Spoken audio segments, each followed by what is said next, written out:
Szeretettel köszöntelek benneteket az Úr Jézus Krisztus nevében. Nagy öröm és hála van szívemben, mert múlt héten börtönben voltam. Nem vittek, hanem magam mentem. Azért mentem, hogy az Úr Jézus Krisztust tudjam szolgálni.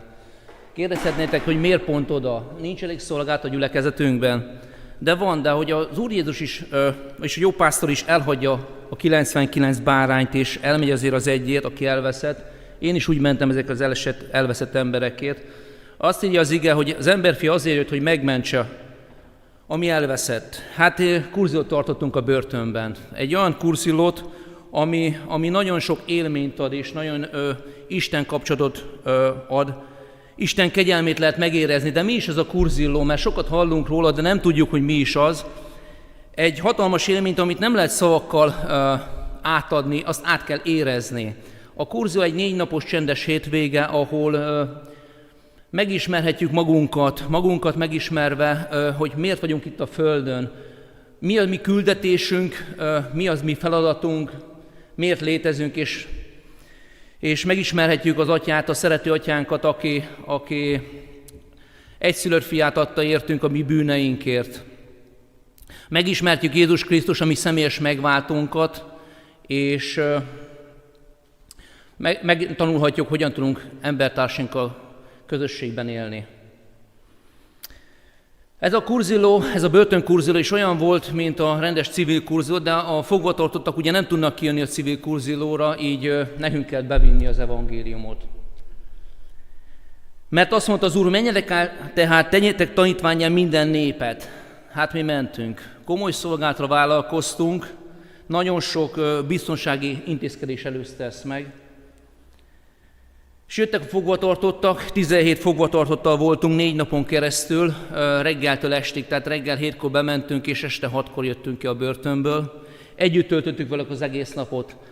Ez a 12 óra, ez nagyon nagy áldásokban ment végig, mert az Úristen szeretete ott volt. Képzeljétek, jöttek a nagy darab kopasz, fönn vannak a kivetítőn, jöttek a nagy darab kopasz, agyon tetovált emberek, és csináltunk egy kis ismerkedést, hogy nem azt kérdezzük, honnan jöttek, hanem hogy mi van bennük, miért érkeztek, mit akarnak a kurzilótól, mit várnak el tőle. Hát nagyon nagy őszinteség és megnyílás volt az első percekben is. Elmondták, mi a bűnük. Minket ez nem érdekelt. Minket az érdekelt, hogy ők mikor térnek meg, mikor szabadulnak meg ettől a bűntől, mikor fogadják be az Úr Jézus a szívükben, és hogy mikor szabadulnak ki a börtönből fizikailag is, mikor tudnak visszakapcsolódni a társadalomba. Ezek az emberek annyira fogékonyak ott a mindenféle új dolgokra, mert nagyon nagy ingerszegény környezet van már ott. Már az is élmény volt neki, hogy 12-en bent voltunk velük egész nap. Ott a szavak egészen máshogy szólnak. Egészen olyan súlyuk van, hogy ez elképzelhetetlen. Ezek az emberek nagyon vágynak a szeretetre. Elmondták, hogy mennyire készültek a kurzilóra. Elmondták, hogy felvették az ünnepi ruhájukat. Hát nézem rajtuk, hogy ugyanaz a rabruha van mindegyiken. Hát hol itt az ünnepi ruha?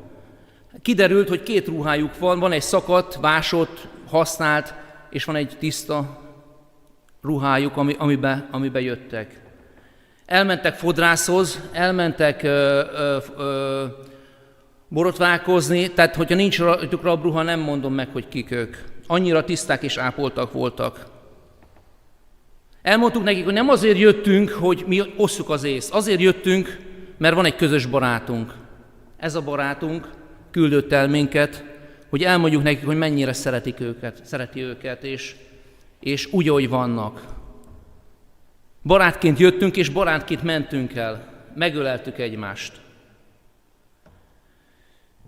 Voltak közös étkezések a fogvatartottakkal, egy közös asztalt csináltunk, körbeültük, és ez is már nagy élmény volt nekik, mert ilyen az ő szürke világukban nincsen.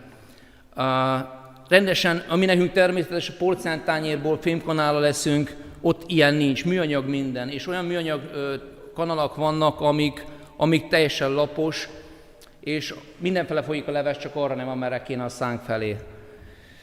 Tehát ez is hatalmas élmény volt, és arra jöttem rá, hogy ami nekünk mindig természetes, hogy van, létezik, az nem mindig így van. És változik az életünk, ahogy például nekem is megváltozott az életem, mikor a lábammal a térdembe szalagszakadás történt. Azt hittem, van lábam, mehetek bárhova. És mikor megtörtént a baleset, akkor észrevettem, hogy nem így van. És ezért mondom, hogy mindenért hálásnak kell lennünk. Voltak dicsőítések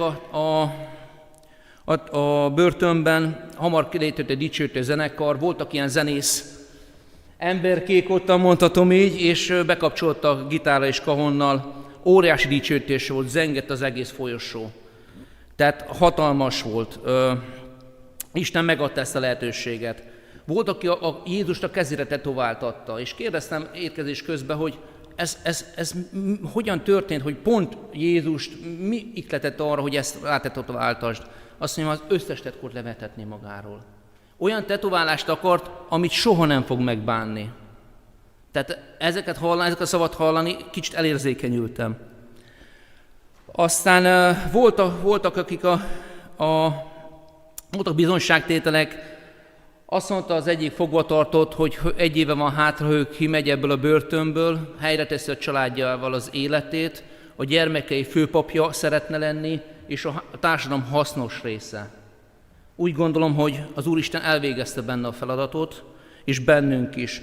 Hatalmas megtapasztalás van számomra, hogy az Úristen csodára halmozott. Tehát nem tudok eléggé hálás lenni és szavakkal kifejezni ezt, ami a Kurzion történt. Mert tudjuk, római levélben Pál apostol is megírta, ahol azonban elhatalmasodott a bűn, ott túlárad a kegyelem.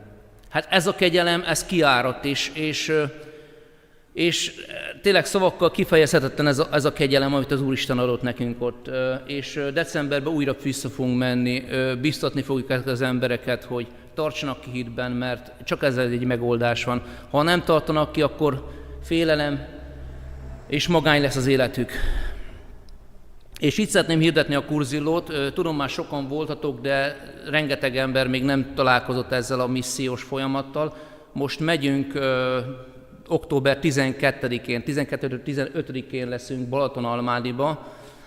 Az utazás megoldódott, közel 10 megyünk már a gyülekezeti busszal, és a szállás és az étkezés az pedig ott a helyszínen biztosítva van, teljesen ingyenes az alkalom. Illetve annyit akarok még mondani, hogy lesznek majd ott perselyek, aki szeretné ezt a missziót támogatni, az megteheti. Köszönöm szépen, hogy meghallgattatok.